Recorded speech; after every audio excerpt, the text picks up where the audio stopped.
I saw him today, in a photograph, an old one, tucked in a box in the attic while I was looking for something else. Isn't that always how it happens? You go searching for one thing and find something you'd forgotten existed. The photo was from 1978. I was 26 years old, standing in front of my first apartment, beat-up Chevy behind me, sleeves rolled up, smile that suggested I knew something the world didn't. I stared at that photo for 20 minutes, and I thought, who the hell is that guy? Because I don't recognize him, not really. I see the resemblance, same nose, same jawline, same dark hair before it went gray. But everything else, everything that made him him, that's gone. My name is Walter. I live in a quiet neighborhood where everyone mows their lawns on Saturday, and nothing unexpected ever happens. I'm comfortable, secure, settled, and I miss the man I used to be so much it physically hurts. That guy in the photo, that 26-year-old version of me, he was going to change the world. Not in some grandiose way. He wasn't going to cure cancer or end poverty or become president. But he was going to matter. He was going to do something that meant something, leave a mark, build something worth remembering. He believed that with his whole heart. I can still feel it sometimes, when I close my eyes, that electric certainty that the future was massive and full and waiting. I'd just started my own business, small construction company. Just me and my best friend Danny. We had one truck, a handful of tools, and more ambition than sense. I remember lying in bed at night, every muscle aching, and feeling this deep satisfaction. This sense that I was doing it, actually doing it, making my own way, answering to nobody, building my dream with my own hands. God, I was alive then. Completely intensely alive. Every morning felt like possibility. Every day felt like progress. I couldn't wait to wake up. Now I wake up and the first thing I feel is my lower back. The ache that never quite goes away. The reminder that I'm not 26 anymore. Not even 56. I lie there for a few minutes. Motivate myself to get up. Tell myself it's not that bad. Tell myself millions of people have it worse. Eventually, I swing my legs out of bed, shuffle to the bathroom, look at myself in the mirror, and see a stranger. This old man with gray hair and loose skin and tired eyes. This old man who looks like he's already given up, already decided that the good parts are over, and now we're just running out the clock. This old man who looks nothing like the guy in that photograph. Where did he go? That 26-year-old with the rolled-up sleeves and the confident smile? That guy who believed in himself. When did he leave? And why didn't I notice until it was too late? I had dreams back then. Real dreams. Specific ones. I was going to build the best construction company in the state. Not the biggest. I didn't care about biggest, but the best. The one people called when they wanted quality, when they wanted craftsmanship, when they wanted someone who actually gave a damn. I was going to design and build my own house someday, from the ground up, every detail exactly how I wanted it. A house that was more than just structure and function. A house that said something about who I was, what I valued. I was going to travel, see Montana, see the Pacific Northwest. Hell, maybe even Europe. I wanted to see how other people built things, how they approached design. I wanted to learn from the world. I was going to write a book about craftsmanship, about what it means to work with your hands, about the dignity of building things that last. I had these dreams, these plans, these visions of who I'd become. And then I got busy. That's what they don't tell you about life. They don't tell you that dreams don't usually die dramatically. They don't get murdered or stolen or destroyed in some catastrophic moment. They just fade while you're busy working, while you're busy surviving, while you're busy dealing with the day-to-day demands that never stop coming. You wake up 46 years later and realize, I never did any of it. Not one damn thing. The business grew. That part went according to plan. Sort of. Danny and I hired employees, bought more trucks, took on bigger projects. We were successful, made good money, built a reputation. But somewhere along the way, it stopped being about craftsmanship and started being about profit margins. It stopped being about building beautiful things and started being about building things fast. It stopped being my passion and started being my job. I can pinpoint when it happened. I didn't get into this business to build subdivisions, I said.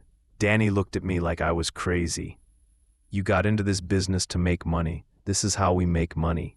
And he was right. From a business perspective, he was absolutely right. So I said yes. I took the contract. I built 30 identical houses that I wasn't proud of. And I told myself, just this once, just to get ahead. Then we'll get back to the good work, the meaningful work.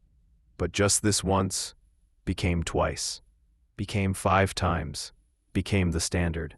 Before I knew it, we were a volume business. Building fast, building cheap, building profitable, building nothing I'd want my name on. The 26-year-old in that photograph wouldn't have recognized what we became, wouldn't have understood how I let it happen. But I told myself it was necessary. Told myself I was being practical, being smart, being a good businessman. I told myself a lot of things. None of them were true. I never built my own house. I live in a nice enough place. 3 bedrooms, 2 baths, built in the 70s by someone else. Nothing wrong with it exactly. It's fine. But it's not mine.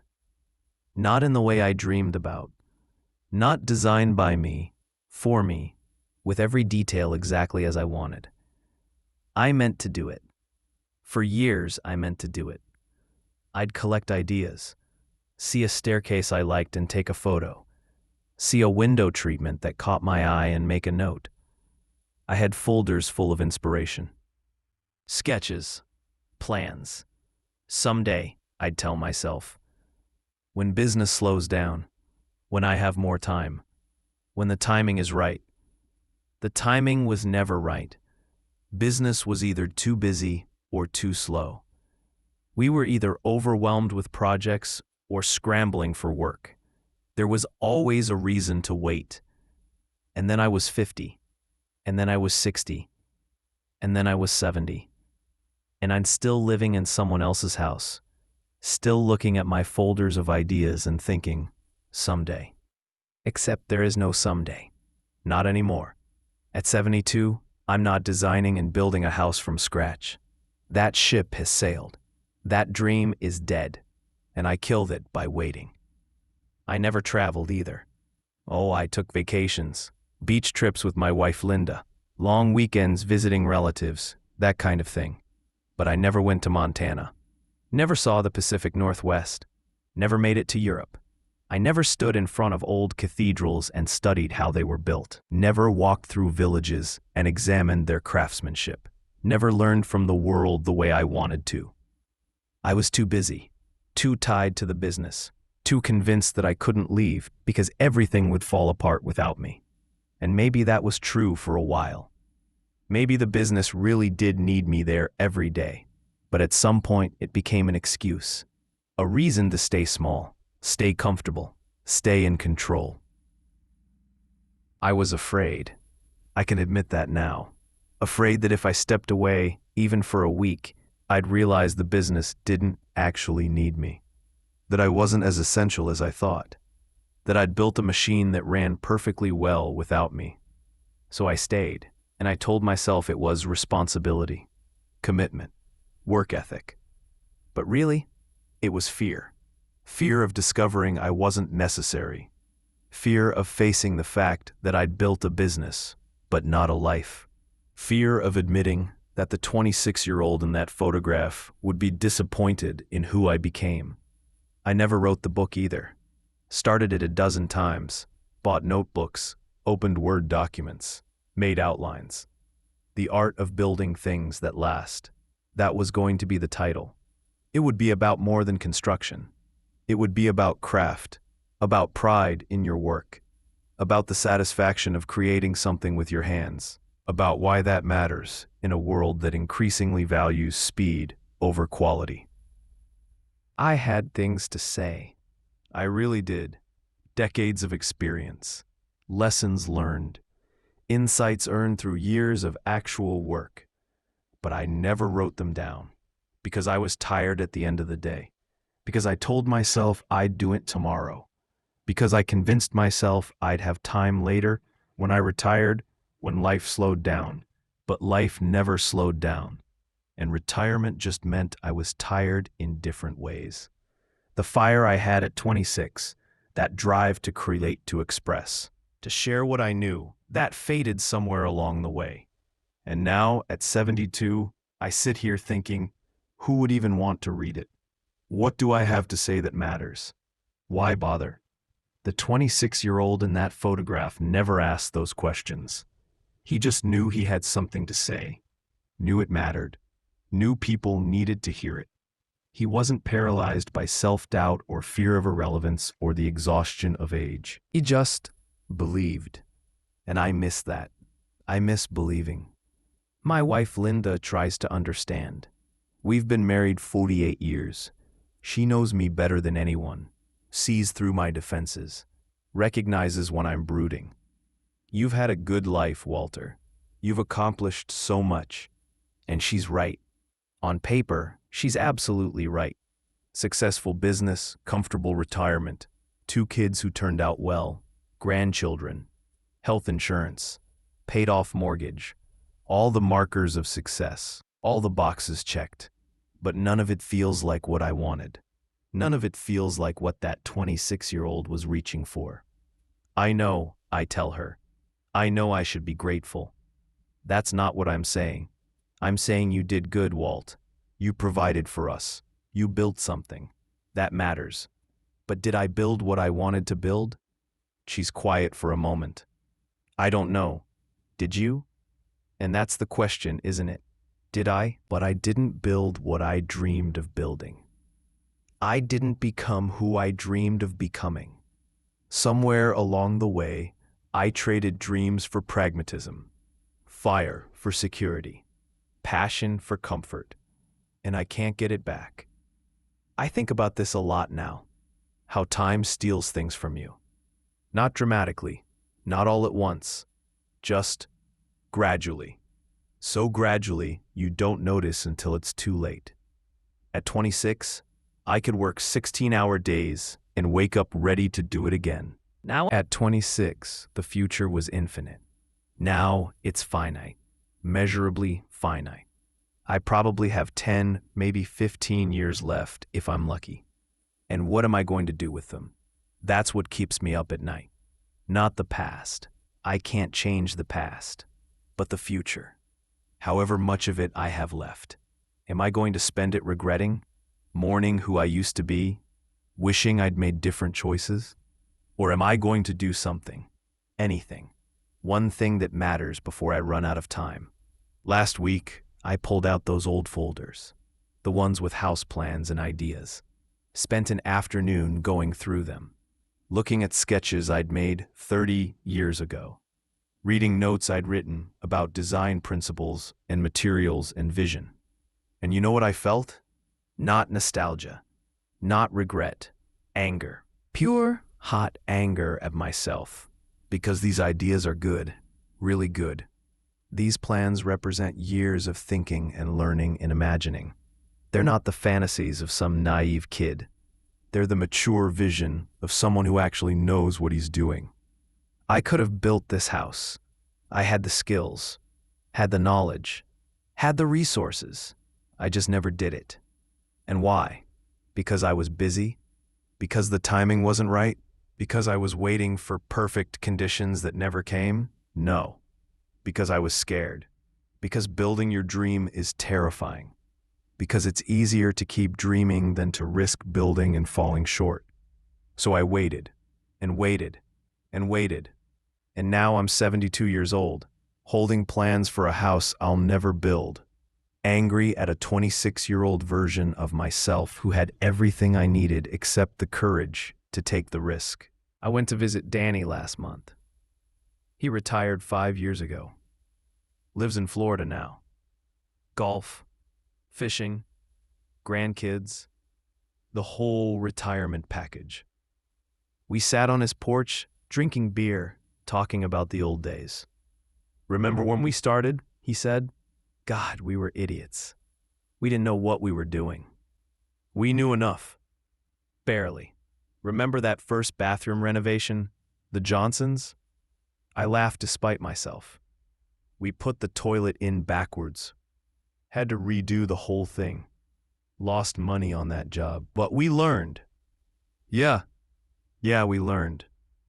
We were quiet for a while, watching the sun set over his perfectly manicured retirement community. Do you ever miss it? I asked. The work, the building? Danny shrugged. Sometimes, but I did it for 45 years. That's enough. I'm happy to be done. You don't feel like you left things undone? He looked at me, really looked at me. What things?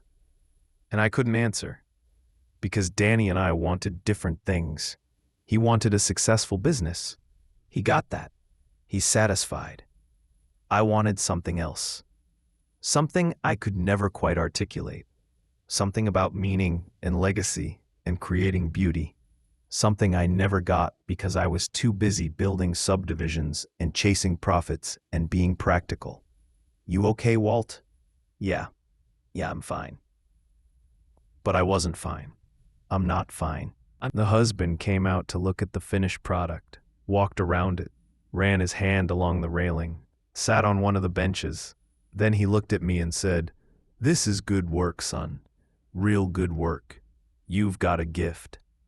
I remember feeling 10 feet tall in that moment, feeling seen, recognized, validated. I remember thinking, this is it.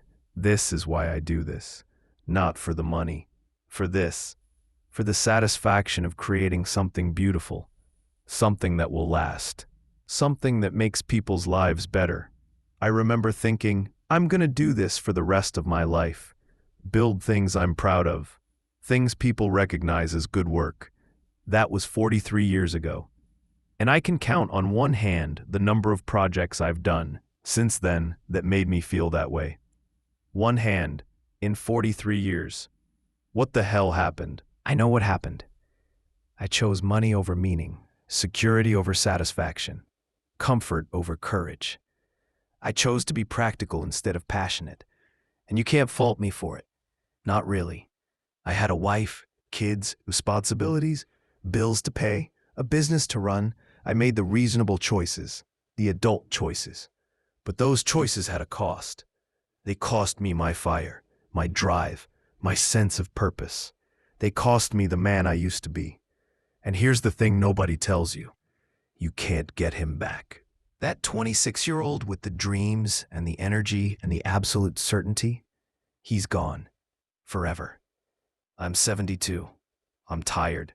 I hurt in places I didn't know could hurt. My energy is limited. My time is limited. I can't go back.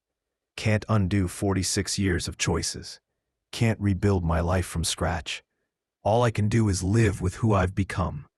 This comfortable, secure, settled old man who looks in the mirror and doesn't recognize himself.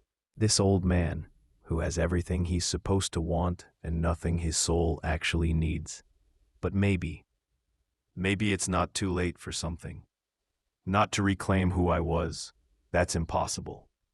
But to honor him, to acknowledge what he wanted, to do one thing, however small, that he would have been proud of. I've started sketching again, not the house.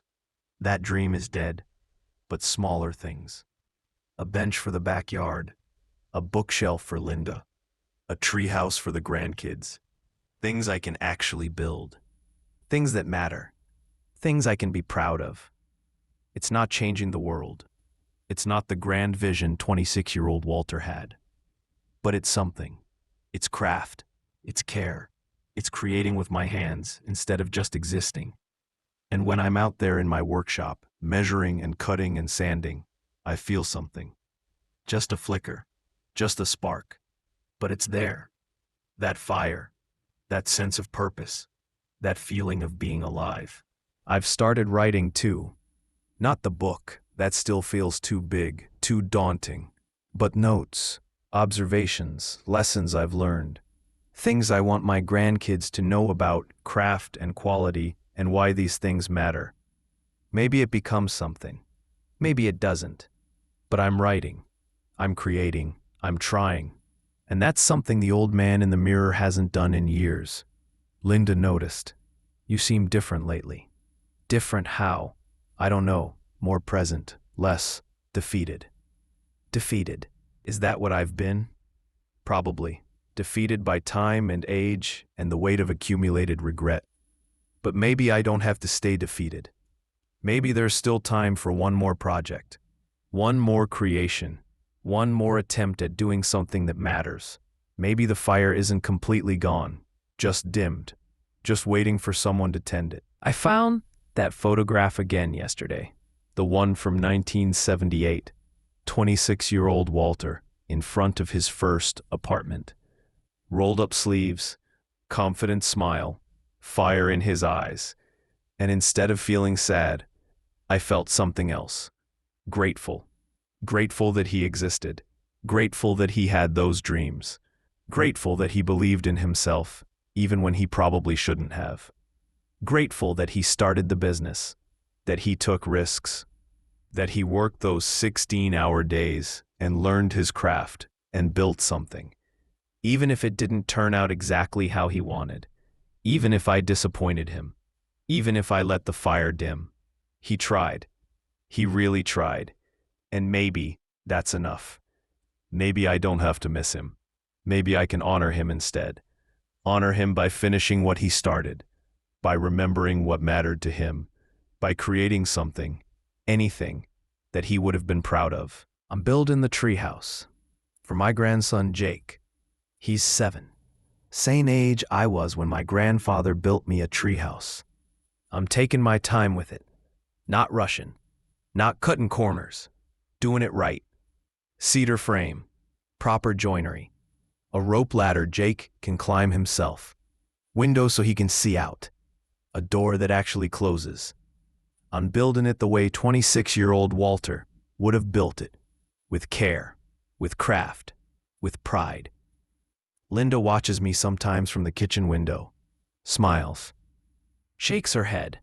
You're out there every day. Got to finish it before winter. You've got plenty of time. Maybe. But I don't want to wait. I've waited long enough. Waited for perfect timing. Waited for perfect conditions. Waited for some magical moment when everything aligned. But life doesn't work like that. Opportunities don't wait. Dreams don't wait. Time certainly doesn't wait. So I'm building. Now. Today. While I still can. Jake came over yesterday. Wanted to see the progress. I took him out to the backyard. Showed him the frame. Explained how it works. How the joints fit together. How the ladder attaches. His eyes got wide. You're building this for me? For you? By yourself? Yep. Why? And I thought about that. Why am I building this? Why does it matter? Because you deserve something built with care, I told him. Something that will last. Something made by someone who loves you. He nodded. Didn't fully understand. 7-year-olds don't need to understand everything. They just need to feel it. Can I help? Sure, hand me that hammer. And we worked together for an hour. Me showing him how to hold a nail, how to swing the hammer, how to pay attention to what you're building. Passing it on, the craft, the care, the fire. Maybe it'll take. Maybe Jake will grow up and remember this. Remember his grandfather teaching him to build. Remember that things made with care matter. Or maybe he won't. Maybe he'll forget. Maybe he'll become something completely different. But I'll know. I'll know I tried. I'll know I built something I'm proud of. I'll know that for one summer, I remembered who I used to be, and I honored him by finishing what he started. I'm 72 years old. I live in someone else's house. I never traveled the world. I never wrote the book. I let most of my dreams die quiet deaths while I was busy being practical. But I'm building a treehouse, and I'm writing these words, and I'm trying, however imperfectly, to reclaim some small piece of who I used to be. The fire isn't gone. Not completely. It's there, buried under years of compromise and pragmatism and reasonable choices. But it's there. And maybe that's the point. Maybe you never completely lose who you used to be. Maybe that young, hungry, dreaming version of yourself is always there, waiting, hoping you'll remember, hoping you'll stop being practical for just one moment and do something crazy, something passionate, something that matters. Maybe it's never too late to honor him, to acknowledge what he wanted, to build one thing, one meaningful, beautiful thing, before time runs out. I miss the man I used to be, but I'm learning that he's not gone, not dead, just buried, just waiting. And every day I spend in that workshop, building that treehouse, writing these words, I feel him stirring, waking up, remembering. The fire is still there, dimmed, yes, smaller than it used to be, but there, and I'm tending it. Finally, after decades of letting it die, I'm tending it. Not for the treehouse, not for Jake, not even for Linda or my legacy or any grand purpose. For him.